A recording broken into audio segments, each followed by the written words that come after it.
Black revolutionaries, distillery owners, Italian fashion retailers, and Motown Grammy winners all share their best stories never before told in any other media outlets on Detroit is Different. Visit DetroitisDifferent.com or download the Detroit is Different app on Apple's App Store or Google's Play Store. All right, we are here back in the Detroit is Different podcast studios, and it's getting a little bit hot outside. But like a lot of things that happen in and around the city of Detroit, that doesn't stop more of the culture from happening, more of the people from getting active, and more things going on with the people, for the people, and somebody with the people and for the people today from one of the people I look up to, all-time big homies, and Teresa Kelly suggested that I interview this gentleman. She said he's just a phenomenal guy. He does this and he does that, and he has a story to tell, and what we're doing and we're fighting in Highland Park is real. Mr. Morales, how are you today? Not bad. How are you? Good. So let's talk a little bit about your family and your roots to this Metro Detroit region. How did you guys all get here? I grew up on the west side of Detroit, over in the Woodrow Wilson, Leslie, near Davison, right across the bridge from Highland Park. So you grew up basically right over here. Yeah. Okay, now you're talking about you're here. When did your family first make its way to Detroit? How many generations deep are you Detroiter? Well, my father grew up here. Okay, so that's two generations. Yeah, and his family was from down south. So whereabouts down south? Virginia. Virginia. Yeah. Okay. What part of Virginia did your grandparents come from? Ooh, I don't really even know. You don't even know, but No. You just know Virginia was the way that they made their way up here. What did your dad do? He worked at the factories. Okay. Yeah, he worked at he worked at Ford, he worked at Chrysler, and he kind of settled in at Chevy. Okay, so he actually worked for the big three. He did Ford, GM, and Chrysler. Yeah, I think it was a little easier to jump around back then, but yeah. Okay. All right, what do you remember about this neighborhood growing up? Oh, this area was a lot different than what it is now. I mean, the streets were clean, the neighborhoods were clean, the people knew each other. You grew up with your neighborhood friends, and it turned into your lifehood friends, and you kind of protected each other, looked out for each other. Okay. Did you go to Central High School? Yeah. Okay. What was Central like back then? Central, well, it was okay back then. I mean, I think it was probably start on the started of a decline, but it was still pretty decent. Mm-hmm. Okay. And I start with a lot of these questions just because Detroit is Different just covers a lot of the culture of a lot of things. And when I think about the culture, I definitely like to go into what was the neighborhood and how the makeup of it. And you talked about Woodrow Wilson, Leslie, as that's blocks away from here. Where Clements and Rosa Park. So when we think about that, that's a lot going on, like even to this day. But especially, I remember back in the day, like the motorcycle club. Let's see, Woodrow Wilson. I mean, the Muslim Center that still exists. The Repertory Theater that's right there in that neighborhood. And back then, I remember in the 80s per se, and I don't know when your family made the move, but in the 80s on Woodrow Wilson, there were other different industrial places like bricklayers, a couple auto body shops, some upholstery places, some resale shops. It was more active even as recent as the 80s growing up when I was a kid than as of today, where it's just primarily residential. What were some of the places that you and your friends would frequent when you were a kid growing up over here? Well, you had a Gloria Bigham Health Clinic that was they had a lot of healthcare programs and after school stuff and counseling. They had Davis Cutright Drugs was over there on the corner, and we had I think it may have been one of the first black-owned that I know of pizza shops over there, right over there in Glendale and Woodrow Wilson. You had Ernie Clover's. You had. It was a black-owned pizza shop over there. Mm-hmm. Do you remember the name of it? I can't remember. Was it good pizza? It was real good pizza. Yeah, okay. We used to go there quite often. It used to have a dry cleaners right across the street. The community was sort of diverse. We had a Chinese import place on the corner that used to distribute rice and whole grains and stuff like that. They had a company over there that made honey. Yeah, I think there was a company that fabricated batteries or did something with batteries. So yeah, there was a lot, and then we had Stardust Lounge and some other businesses all down Woodrow Wilson. So it was a commercial corridor. I remember it sort of being industrial, but it was really a commercial corridor when you were coming up. Yeah, we had neighborhood party stores and different little places you could stop and get something to eat. And that kind of connects me to, I remember a bustling commercial corridor throughout the 80s of Highland Park, where you're at now. Right. Like Sears, Montgomery Ward, Highland Appliance. We We used to have Red Burn. Yeah. Like I remember this. Even Chantonique's, I used to always go to Chantonique's to buy music. Lynn's Shoe Repair. They brought back to life a lot of I sent all my Timberland boots there in high school and stuff like that. That was way back when Dot and Etta was there. Highland Park's essence of a commercial corridor, especially up and down Woodward, even through some of the 90s, I remember was big. So how often were you traveling over there, riding bikes? Just because I know when you're a kid, sometimes you cross neighborhood lines and you end up getting into a fight or something like that. Yeah, well, I used to work out at the Powerhouse Gym. Used to go up to Warriors where they used to sell the martial arts equipment and stuff like that. I used to go to Sears on a regular basis. We used to go to Highland Appliance. I had a membership at the YMCA. It was a Y over there? Yeah, still is. Well, the building is still there, but yeah, there was a YMCA and a YWCA. Where at? It's right on, just before Davison. Oh, okay. Yeah. So okay. It's a shelter. It's a men's shelter now, but it used to be the YMCA. Used to go there and go swimming, use the gym, stuff like that. Okay. I wonder, is that the building where the bistro is probably? It's probably that. That's the YWCA. Okay. And the YMCA is right across the street. Okay. So what was happening, because I don't know what era we're talking about, as you're coming up. Is this 70s? Is this 80s? It's the 80s, yeah. Okay, so in the 80s, just being of age, what was it like back and forth being so close to Highland Park? Were you even traveling out? Because this is also the emergence of Southfield and everything like that. Were you all traveling far, or were you all kind of staying close and being right there? As even in the 80s, as I remember it, I had my older cousins Tanya and Tam. They were part of some of that first graduating class from Highland Park High School, and it was anchored as this huge mecca of education early on, and it had a really good basketball team, football team.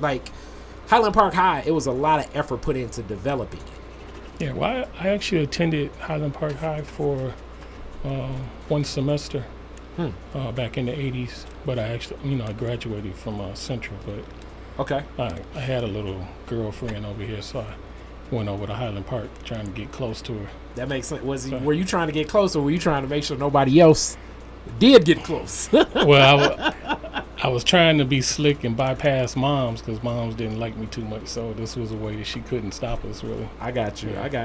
So what was because the redevelopment of that high school was big, I remember, as a kid, because my cousins that would babysit me, they went there. Yeah. What was it like going to a brand new high school? It was unique because it was totally different than anything in Central, and it was a brand new school. And when they first built that high school, everything was state of the art. The swimming pool, the cafeteria set up, the rooms. They had a bookstore. They had a full-size football field and a full-size gymnasium. So it was pretty awesome in that respect. And it was an air-conditioned building. Central didn't have air, so it was a lot different than Detroit. Yes. So summer school, people was in Central sweating it out. Right. Another reason to pass. But Highland Park had its own. The school had its own library, and it was stocked with some top-notch books, and teachers were a little different too. And, so it was a good thing. Yeah, Central, and this is what's so unique. America's first public high school was Central High School. So you went to the oldest, and then you went to one of the newest at the same time, like in your tenure of going to school. Right. And what was the attitude of the students then? The students was good.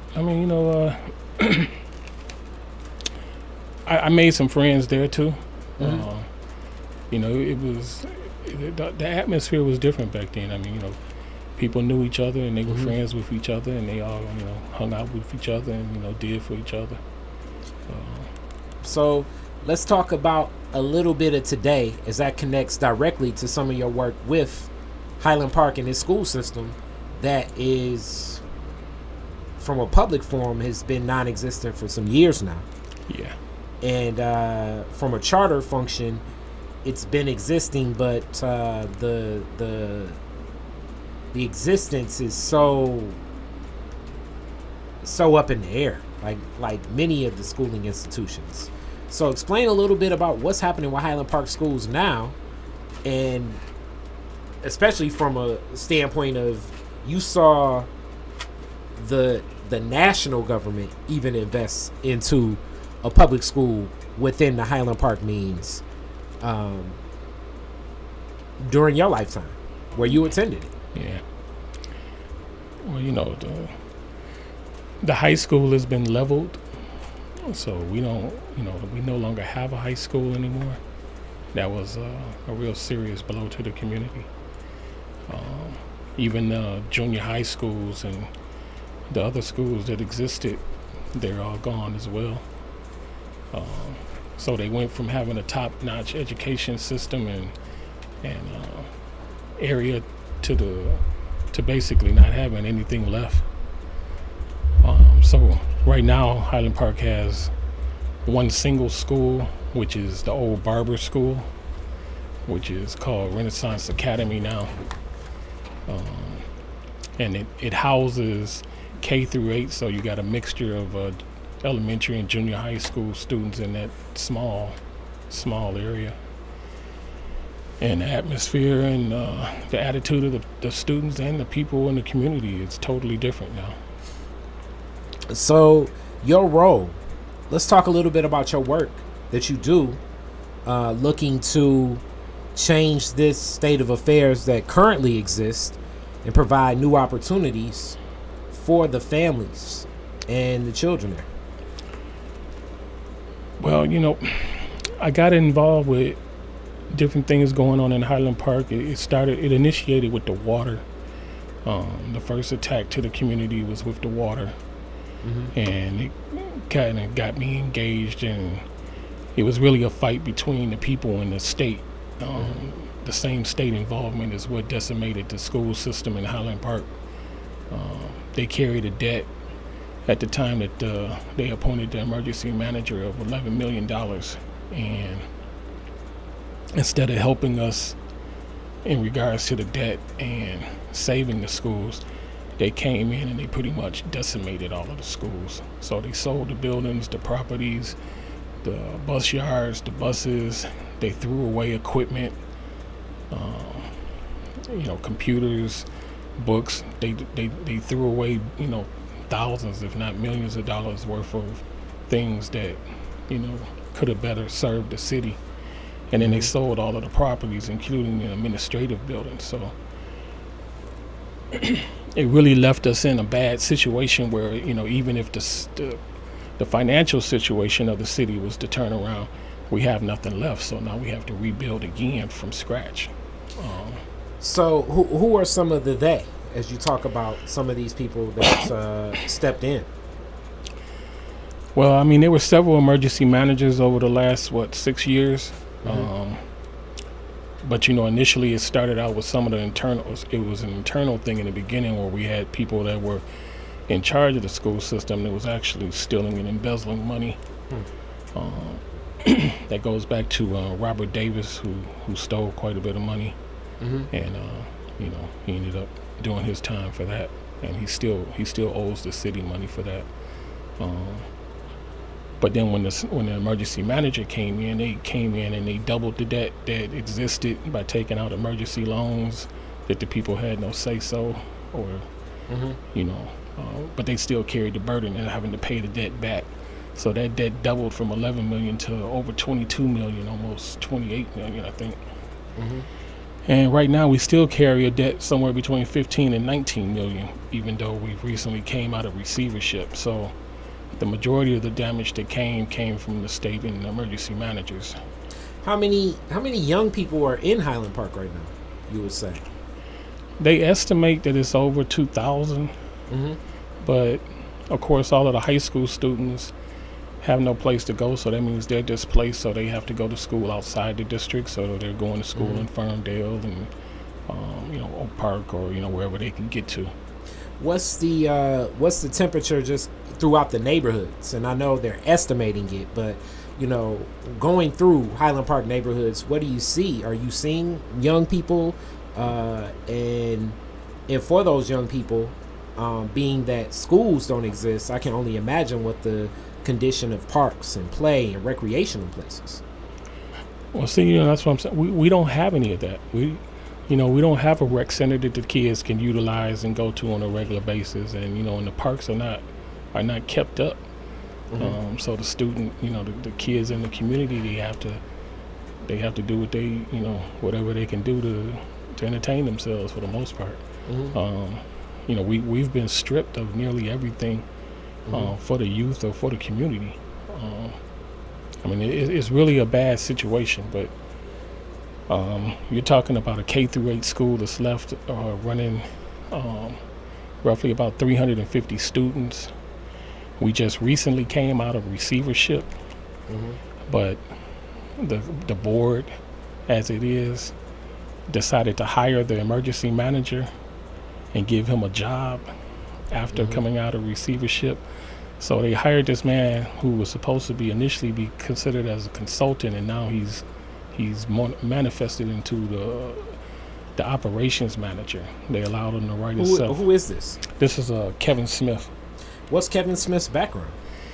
He's an attorney and a CPA, and for the most part, he has been a career emergency manager. He has no educational background. He has no history of rebuilding or repairing a district. And matter of fact, he was instrumental in the closing of the Davis Air Force School for the children that were teaching young black and brown children how to fly airplanes, and he closed that school. So his role there in the relationships and these people putting him in this position, this is definitely eye-opening to me. What are some of the other facts that a lot of people don't know as this whole I guess people are saying the resurgence of what's happening in Detroit? That corridor of Woodward rides right through Highland Park. It's Highland Park is a bridge walk from my home. Really a stone's throw in the grand scheme of things. What should I be aware of just as a Detroit citizen that's so close to Highland Park of what's happening in Highland Park right now? Well, I think what people really need to know is that the state, for the most part, habitually has not been our friend, at least not in black and brown communities. The schools, the courts ruled recently that, there's no guarantee that the state needs to provide a quality education, for the tax dollars that we pay. The move has been to go to charter schools and most of these charter schools are for-profit charter schools. I don't know of any charter school that has performed on a quality level where they're actually educating children, and typically it's not something that's done in the suburban communities. So, you know, they set these schools up to fail. They blame the schools when they don't have the resources and the things that they need in order to teach the children, and then they blame them, and then they close the schools down. So what you end up doing is creating a pipeline to prison, because, you know, these children are not, they're not being educated. They have no resources. They have no recreation, no other opportunities. And, you know, the end results is that a lot of these children end up in prison or, you know, in bad situations because of the lack of opportunities that are being provided to them. Well, you've been organizing against this. Yeah. In what ways? And who have you been working with? Well, it's really been kind of a fight all on our own, because, you know, the news media. Who's the all on our own? Well, you know, it's come down to two people that are on the board that are fighting against the other board members and trying to get the community involved, which is me and Teresa Kelly, who's also on the school board. One of the problems is that, you know, a lot of people don't even realize that there's a school left. And then when you tell them that it's a charter school, then they don't understand that it's still connected to the district, because we're an authorizer of that school. And then, you know, the people that are going, you know, the school is steadily declining. The people are steadily taking their kids out of that school. Anyone that can leave have pretty much done so. And the school numbers are steadily declining because they're not being taught. Children with IEPs or behavioral plans or learning disabilities are not being taught.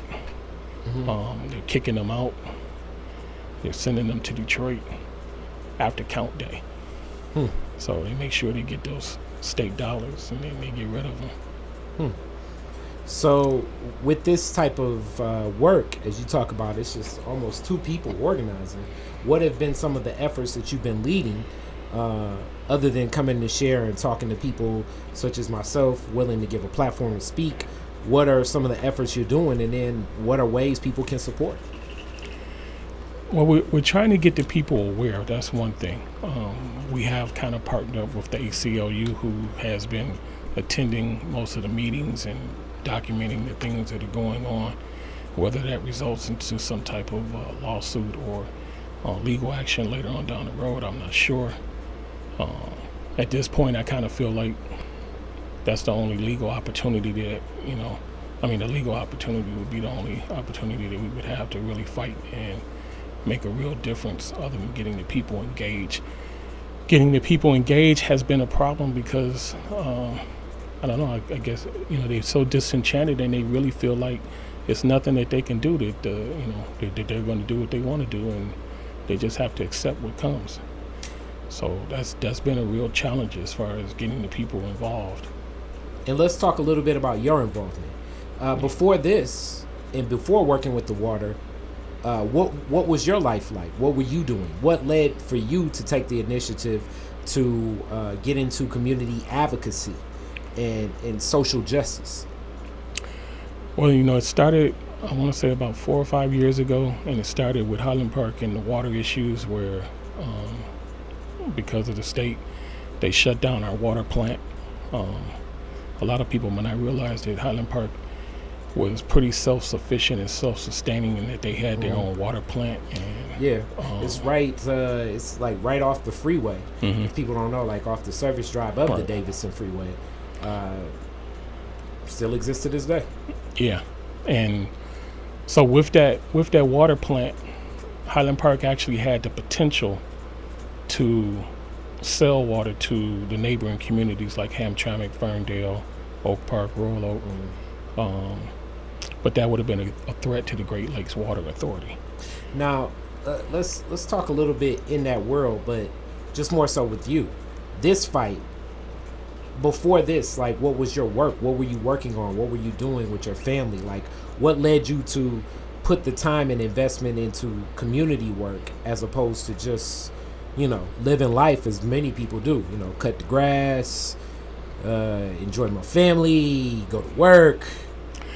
Well, see, what I was basically nobody up until that point. When you say nobody, what were you doing? I mean, I was doing just that. I was with my family. I'm a single father. I got 3 daughters and a son. My life revolved around them for the most part. I'm an artist, so I did artwork and murals and things like that. The issue with the water became critical because when they shut down the water plant, they also stopped sending out water bills.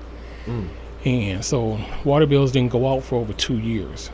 And then when the bills started coming, they were in the thousands of dollars.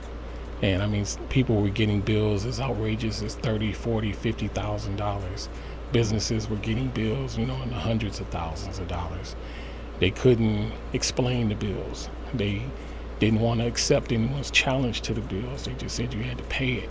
And people that paid, they didn't have any record of who paid and how much they paid. I mean, everything was just in total chaos. And then they started rolling those bills onto people's property taxes. So now people's homes were endangered.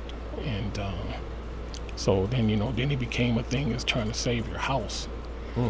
And, you're talking about a community that's basically elderly, handicapped, and, low-income individuals. And, those debts were, just too much to bear. And then we found out that when those people were paying the water bills, Highland Park wasn't paying Detroit for the sewage. So then Detroit sued Highland Park for over $28 million, which still hangs over the city now as a levy that could be imposed on the people, which means people can end up with $15,000, $20,000 per home on their property taxes, and they can lose their homes. So the water issue, it became more critical, and it engaged me to have to fight, because it became a matter of losing my home. And what a lot of people didn't realize, that if your water gets cut off, your house could be condemned. Yep. And you can lose your children. Your children can be taken away. It turns into a whole nother scenario. People in Detroit that are getting shut off now, they're talking about this hepatitis outbreak, and they claim they don't understand where it's coming from, but you got people that can't wash and bathe, and and then they work in fast food joints and community places where being clean is critical. But it's those same low-income individuals that couldn't afford to pay their water bill that are working in these places, and the spread of hepatitis is starting to become rampant. So the concern of providing that safe home for your family moved you right into the advocacy work that you're doing currently. Yeah. How have your children responded to seeing you become more active in this work? I know my daughters, they look up to me. My youngest daughter is, she's in college now, and she decided to go into criminal justice. She started different groups within the college. My son has actually organized protests in his school. He's been on CNN, and he's been on other things. We've done interviews. We've been on Democracy Now. We've engaged other groups and teamed up with other groups in the same type of fight. So seeing this, and the reason I ask these questions is because for the person that's listening, that's saying to themselves, it's just too much, and I don't know how the support will come. It seems as if your family has been supportive of these actions. Yeah. And how has this changed you as an artist? How has this changed you as a person since getting more active socially and with the community? Yeah, well, I've started to develop, a reputation. I've been invited to speak. Matter of fact, I was invited to come to Lansing and speak to the legislature and explain to them what was going on. And that initiated some bills that, they've tried to get passed, because, most people might not understand or realize that if you get caught trying to turn your water back on, it's a felony. And It's almost insane to believe that trying to sustain your life, knowing that water is a life-giving substance, and that you need it in order to survive. Turning your own water back on, is a felony. So they tried to decriminalize it and make it a misdemeanor, so that people aren't actually being in prison for trying to live. But that comes down to the disrespect that you see from the state. I mean, it's been habitual. I mean, they don't care about the education of these children. They don't care about the survival of these people in these communities. They don't care about the necessities that they need. I mean, it's a cycle that's really becoming a lot bolder. It's not so subtle anymore. And you said an artist, a muralist. Yeah. Since this, what have your murals has this impacted your artistry in any way? Yeah, my art has started to change towards more social type, art. Trying to put out a message that visually impacts people. And I actually sell some of my art down at Eastern Market, and the response has been pretty good. And black, brown, white, Asian, they all they feel something when they see it, and they're drawn to it, and it starts conversations, and they purchase it. So ideally, with this all being said, what should people do? Because within this, that sentiment of I don't know, I'm defeated, the apathetic sentiment that does exist with so many people when it comes to social justice, what's the next step? What if you can give a rallying cry here? What would you tell them? I think what people need to know is that they need to unite. One person, two people, maybe not so loud a voice, but 3 or 4, 5 or 6. The numbers make a difference. There's more of us than it is them, and that with unity, you can make a difference, and you can fight back. I mean, you can't give up to the point that